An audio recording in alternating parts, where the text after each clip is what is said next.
முதலமைச்சர் விஜய் பாதிக்கப்பட்டவர்கள் குடும்பத்தை முதலில் சந்தித்தவர் முதலமைச்சர் விஜய் தான். ஸ்னோலின் அம்மாவே சொல்லுவாங்க, அவங்க தான் சொல்லுவாங்க.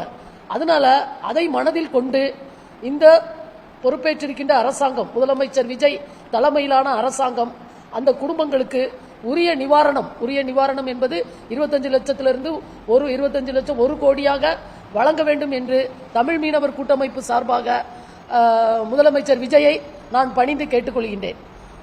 மே 22 தூத்துக்குடி துப்பாக்கி சூடு நிகழ்த்தப்பட்ட தினம் 14 பேர் குண்டுகளுக்கு இரையாகி உயிரிழந்தனர்.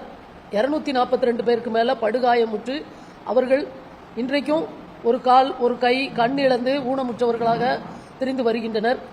இந்த தூத்துக்குடி துப்பாக்கி சூட்டில் இறந்தவர்களுக்கு இதுவரையில் கிடைத்த நியாயம் என்ன என்ற கேள்வியை நான் பொது சிவில் சமூகத்தின் முன்னாடியும் மற்ற இயக்கங்கள் முன்னாடியும் வைக்க விரும்புகிறேன். ஏறக்குறைய 14 பேர் உயிரிழந்த இந்த சம்பவத்தில் இதுவரை ஒரு காவல்துறை அதிகாரி மேலோ ஒரு வருவாய்த்துறை அதிகாரி மேலோ எந்த விதமான நடவடிக்கையும் துறை ரீதியாகவும் சரி குற்ற நடவடிக்கையும் சரி எடுக்கப்படவில்லை. இது நம்ம எல்லாருக்குமே தெரியும். சைலேந்திர பாபு அப்ப ஐஜியா இருந்தாரு, அவர் இப்ப டிஜிபியா ப்ரமோட் பண்ணப்பட்டிருக்கின்றார். இப்ப டிஜிபி அந்தஸ்தில் இருக்கின்றார்.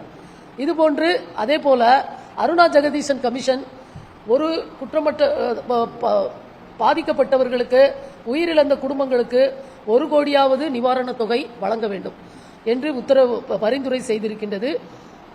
இந்த பரிந்துரையும் முந்தைய அரசிடம் சமர்ப்பிக்கப்பட்டது. 25 லட்சம் மட்டும்தான் எல்லார் வீட்டுக்கும் கொடுத்திருக்காங்க. அவங்க கொடுத்த தொகையே போதும் அப்படின்னு இதுவரைக்கும் எந்த நிவாரணமும் அளிக்கப்படவில்லை. இந்த பத்திரிகை சந்திப்பின் நோக்கம், இந்த சாத்தான்குளத்தில் கஸ்டோடியல் டார்ச்சர் நடந்துச்சு, அந்த காவலர்களுக்கு உடனே ட்ரையல் நடத்தி அவங்களுக்கு தூக்கு தண்டனை 9 காவலர்களுக்கு தூக்கு தண்டனை விதிக்கப்பட்டிருக்கிறது. அவங்க தான் காவல் நிலையத்தில் வச்சு அப்ப காவல் நிலையத்தில் வச்சு அடிக்கிறவங்களுக்கு ஒரு நியாயம். துப்பாக்கி சூட ஸ்பாட்ல